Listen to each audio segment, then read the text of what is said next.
नमस्कार। जय श्री कृष्ण। आज श्री कृष्ण जन्माष्टमी के मौके पर हमारे साथ मौजूद हैं पद्मश्री पद्मभूषण गोकुलोत्सव जी महाराज। स्वागत है महाराज जी आपका हमारे इस कार्यक्रम में। जी बहुत। उस्ताद आमिर खां से आप काफी प्रभावित हैं, क्या कहते हैं उनके बारे में और किस तरह से वो आपके संपर्क में आए? आमिर खां साहब इंदौर के थे और वो घराने में विश्वास नहीं रखते थे। इतनी दीवारें उठी हैं एक घर के दरमियां, वो घर ही गुम हो गया दीवारों दर के दरमियां। आमिर खां साहब हमारे यहां आया करते थे और साजों को संभालते थे। उस समय उस्ताद बाबू खां साहब बीनकार भी आते थे और कई अच्छे अच्छे गायक वादक यहाँ रहते थे और महाप्रसाद भगवान का प्रसाद ग्रहण करते थे। एक राजभोग की पातल में लगभग 2 लीटर दाल, 2 लीटर कढ़ी, भजिए यानी हमारे यहाँ उसे भुजने कहते हैं, 2 लीटर बासुंदी यानी रबड़ी, 2 लीटर खीर और इतनी बड़ी बड़ी पूड़ी हैं और इतना भात चावल, तो पूरे परिवार का पेट भर जाता था। बाबू खां साहब को हमारे ग्रैंडफादर एक कलदार दिया करते थे। एक कलदार में उनका 1 साल का खर्च निकल जाता था। इतना सस्ता जमाना था, समय था। तो हमारे यहाँ इन लोगों की सीट थी और हमारे यहाँ के कई पद आमिर खां साहब ने गाए हैं। नसरुद्दीन खान डागर और रहीमुद्दीन खान डागर ने भी गाए। रहीमुद्दीन खान डागर लगाते थे, नसरुद्दीन खान के भाई, वो डागर नहीं लगाते थे। किंतु डागर घराने में, मलिक घराने में, हर घराने में इस घर का बहुत बड़ा एक यूनिक कंट्रीब्यूशन है। तो आमिर खां साहब जब यहाँ आया करते थे तो उन्होंने यहाँ की कई बंदिशें सीखी। यहाँ आगरा होटल पंडित रामनाथ जी शैल की हुआ करती थी नरसिंह बाजार, वो उनके अभिन्न मित्र थे। उनके साथ वो यहाँ पर आए और एक दिन उन्होंने हवेली संगीत की एक किताब में देखा, शुद्ध वसंत की बंदिश थी, उड़त बंधन नवल अविरभ कुमकुमा। वो देखने लगे, क्योंकि संकोच होता है। तो मेरे ग्रैंडफादर ने उनको कहा कि अरे भाई ये गाने के लिए है। नसरुद्दीन खान साहब ने जब उनके पास गए और उन्होंने मेरुखंड के बारे में कुछ लिखा हुआ था एक कागज पर, उर्दू में लिखा हुआ था, वो लेने लगे। कहा नहीं ये तुम लोगों के काम का नहीं है आमिर खान, तुम लोग सारंगी वादक हो। आमिर खान साहब को बहुत बुरा लगा, किंतु रियाज करने की एक ललक थी। पंडित रामनाथ जी शैल उनके अभिन्न मित्र, उनके साथ आकर के जब उन्होंने ग्रैंडफादर से कहा तो मेरुखंड की पूरी पुस्तिका जो लिखी हुई थी हाथ से, उस नोटबुक को उन्होंने दिया और कहा कि इसको उतार दो। तो आमिर खां साहब यहाँ रहे। यहाँ के बाद फिर वो पुष्टि मार्ग वल्लभ संप्रदाय के शिष्य थे किशनगढ़ महाराजा, वहां पर जाकर के रहे। इसके पश्चात मोटा मंदिर बंबई भूलेश्वर, बालकृष्ण लाल जी का मंदिर, वहां जाकर के वो रहे। तो पुष्टि मार्ग के साथ, वल्लभ संप्रदाय के साथ आमिर खां साहब का, उस्ताद अमान अली खान साहब भिंडी बाजार वालों का, वहीद खान साहब का, कई गुणीजनों का बड़ा भारी संबंध रहा है। उस्ताद फैयाज खान साहब आगरा घराना, उनका संबंध रहा है। केसर बाई, इधर निसार हुसैन खां ग्वालियर, कृष्णराव शंकर पंडित के यहाँ वो रहा करते थे। तो कृष्णराव जी के जो पिता थे शंकर पंडित जी, उनके साथ वो रहते थे, निसार हुसैन खां। तो ग्वालियर जो है ब्रज की उपत्यका पर बसा हुआ है। तो ग्वालियर घराने में कई हमारे पुष्टि मार्गी वल्लभ संप्रदाय की बंदिशें गाई जाती हैं।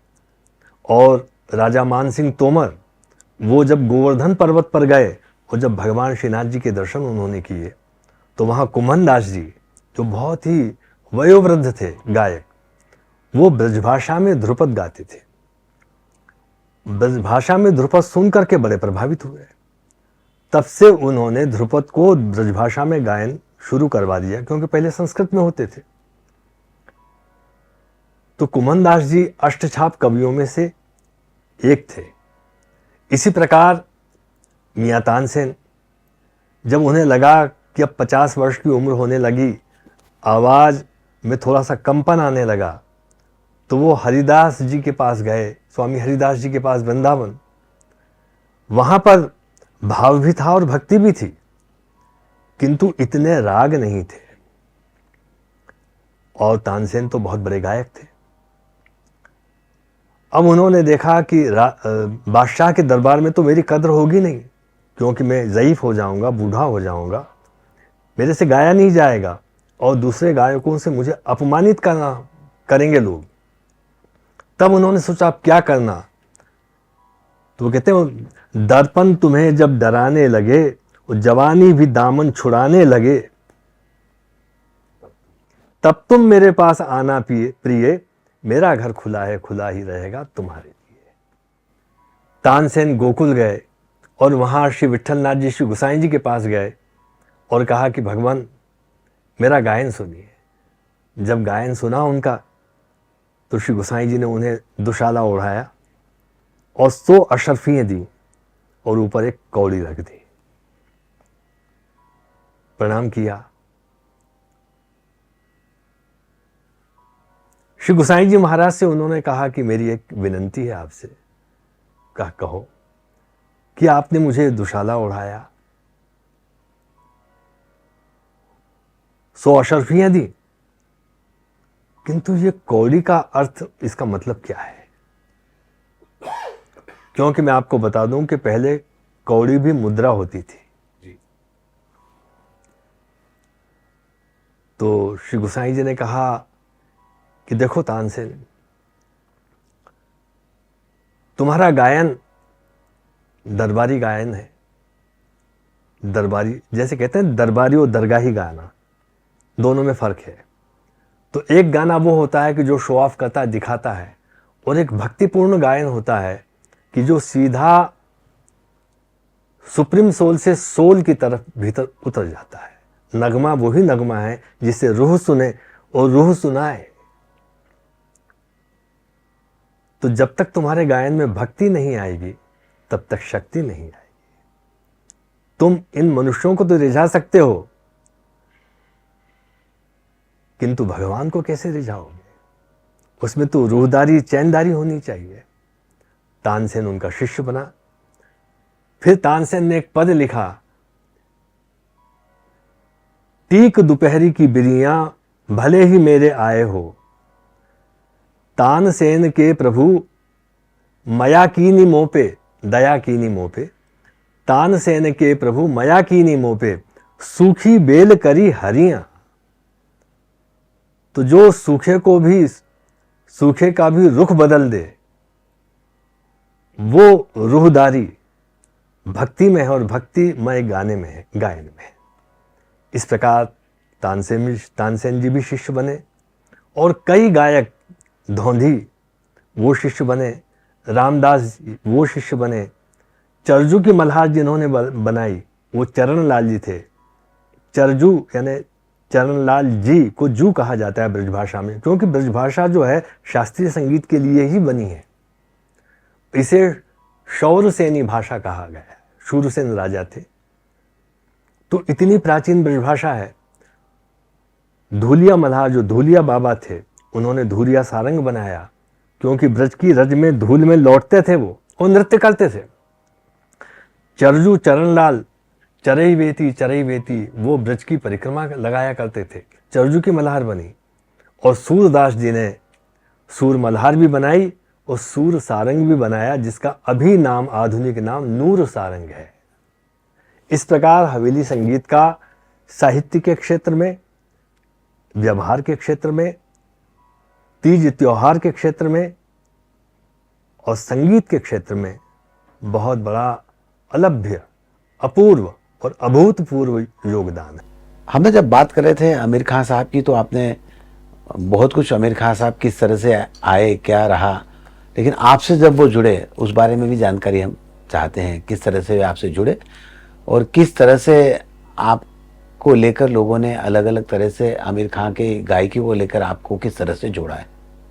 आमिर खान साहब से मैं कभी मिला नहीं, किंतु जब मैंने देखा कि उन्होंने महाप्रभु वल्लभाचार्य जी के पुत्र श्री गोसाई जी महाराज के ऊपर एक बंदिश बनाई है, लाज रखो तुम मोरी गुसैया, ध्यान धरूं और लागू पैया, तुम्हारी माया के ढंग न्यारे, दुखियन के कहे तुम ही सहारे, सुर रंग तुम पे बल बल जइया।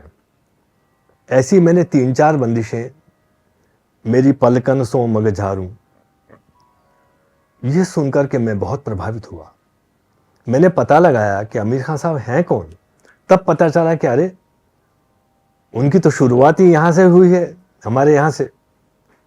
तो मैंने उनको फॉलो करना शुरू किया। तो आमिर खान साहब की सबसे बड़ी विशेषता थी कि वो जब गाते थे तो पूरा जो हवेली संगीत का जो गायन है, उसी के आधार पर जो स्वर लगाने का तरीका, क्योंकि ये तो पूरी ध्रुपद की गायकी है और ध्रुपद के ही जिस प्रकार उसकी बढ़त करके सुर लगाए जाते हैं, इसी तरह से आमिर खान साहब बढ़त करते थे।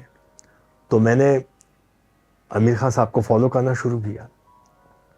मेरे सही गुरु जो हैं वो तो मेरे पूज्य पिताश्री गोस्वामी श्री गिरधर लाल जी महाराज श्री और पंडित मोरेश्वर राव जी गोलवलकर साहब, जो यहाँ शासकीय महाविद्यालय में प्रिंसिपल थे। और आमिर खान साहब को मैंने सुन करके सीखा। फिर क्या हुआ कि मेरा लंदन में गाना था, वहाँ पर उनकी खास शिष्या थी श्रीमती पूर्वी मुखर्जी, और वहाँ सलामत अली खान, नज़ाकत अली खान साहब भी आए हुए थे। तो जब मेरा गाना हुआ हे गिरधर गोपाल, मैंने गाया मुल्तानी में, तो मैंने अति तैयार तान से 3 सप्तक की तान लेके 4थे सप्तक में चला गया मैं। तालियों की गड़गड़ाहट हो गई। जैसे प्रोग्राम पूर्ण हुआ तो पूर्वी मुखर्जी ने मुझसे कहा कि आपको आमिर खान साहब की बराबरी नहीं करनी चाहिए। सलामत अली खान साहब ने कहा कि मेरे कुछ मशवरे हैं आपके साथ, यानी कुछ सलाह है आपको। मैंने कहा फरमाइए, आप कहिए। तो भैया, उस्ताद की बराबरी नहीं करनी चाहिए, अपना गाना बदलो। और हुआ यही कि उर्दू सर्विस पर, ऑल इंडिया रेडियो पर मेरा गाना था दिल्ली में, और पाकिस्तान से कई ख़त किताबत हुई कि आपने उस्ताद आमिर खान साहब इंदौर की जगह किसी दूसरे का नाम लिया। तब वहाँ से उन्होंने जवाब दिया कि नहीं, बिल्कुल सही हमने अनाउंस किया है और ये आमिर खान नहीं है। और ये Indian express, times of India, और उस ज़माने में वो हिंदू आता था, आज भी आ रहा है, उसमें छप गया, नेशनल हेराल्ड में छपा। तब मुझे लगा कि गाना जो है बदलना चाहिए। तो मैंने शास्त्रों के अनुसार, शास्त्रों के सिद्धांत के अनुसार अपनी स्वयं का सृजन करते हुए एक सर्वांग संपूर्ण गायकी बनाई और उसका नाम रखा सर्वांग गायकी, और 5000 बंदिशें बनाई मधुर पिया के उपनाम से। उसमें हर प्रकार की गीतिका वो और अपने शब्दों के द्वारा भक्तिमयी रचना बनाई, और वो उसमें सभी प्रकार के श्रृंगार हैं और दशों रस का समावेश किया है। आज के इस युग में गुरु शिष्य परंपरा पर आपका क्या कहना है? गुरु शिष्य परंपरा, जिसको हमारे शास्त्रीय संगीत की भाषा में कहते हैं सीना बसीना तालीम। तो गुरु शिष्य परंपरा का तात्पर्य यह है कि जब आप गुरु के सानिध्य में रहते हैं और उनका पूरा अक्स पाते हैं, जैसे मैं आपको बताऊं, भ्रमर यानी भंवरा एक छोटे से कीड़े को लाता है और वो रख देता है और उसके आसपास गुंजायमान होता है। तो जो वो कीट है, कीड़ा, वो भी भ्रमर बन जाता है। तो गुरु शिष्य परंपरा में जो शिष्य है, रात दिन गुरु का उपदेश, उसकी शिक्षा, उसका प्रभाव ऐसा पड़ता है कि वो शिष्य भी एक दिन गुरु बन जाता है। किंतु उसके लिए जो श्री कृष्ण का संदेश है, समर्पण भाव, कि शिष्य विनम्रता पूर्वक दैन्य से गुरु से प्रश्न करे, गुरु की सेवा करे और रियाज नहीं, साधना और उपासना करे, तब उसकी आराधना बनती है और वो पूर्ण रूप से विद्वान, ज्ञानी और गायक बन जाता है। गुरु शिष्य परंपरा का औद्योगिकरण हो गया है। हर जगह गुरु और शिष्य के बीच जो है वो एक रिश्ता जो है वो उद्योग के तौर पर हो गया है, व्यापार के तौर पर हो गया। उसको लेकर क्या कहते हैं आप? एक शेर याद आता है मुझे कि तालीम का शोर इतना, कि हमने बहुत तालीम पाई है, बहुत सारी डिग्रियां ले ली, तालीम का शोर इतना और तहजीब का गुल इतना, इतनी विनम्रता हम दर्शाते हैं कि लोग कहते हैं कि वाह बहुत सज्जन आदमी है। तालीम का शोर इतना, तहजीब का गुल इतना, तो बरकत क्यों नहीं होती? नीयत की खराबी है। इसलिए शिष्य को चाहिए और गुरु को चाहिए कि वो पूर्ण रूपेण समर्पित रहे एक दूसरे के प्रति, गुरु शिक्षा और ज्ञान देने के प्रति और शिष्य शिक्षा ग्रहण करने के प्रति पूर्ण रूपेण समर्पित हो। तभी जाकर के बात बनती है। केवल अर्थ इतना समर्थ नहीं है, वो तो इतना असमर्थ है पैसा, कि आप पैसे से कुछ नहीं कर सकते। केवल मन को खुश कर सकते नहीं, मन को खुश कर सकते हैं किंतु पूरी दुनिया को खुश नहीं कर सकते। और ये विद्याएं ऐसी हैं, चाहे वो ज्ञान हो, संगीत हो, और भी विधाएं, वो सारी दुविधाओं को दूर करती हैं। ऐसी सुविधा प्राप्त करना हो तो गुरु का सानिध्य प्राप्त करिए, सदगुरु का सानिध्य प्राप्त करिए, आपके सब काम सफल हो जाएंगे। गुरुजी, आप हमारे कार्यक्रम में आए, हमसे बातचीत की, बहुत बहुत धन्यवाद। आपका बहुत बहुत आभार। आज के इस कार्यक्रम में बस इतना ही। सुनील जोशी को दीजिए इजाजत। नमस्कार। जय श्री कृष्ण।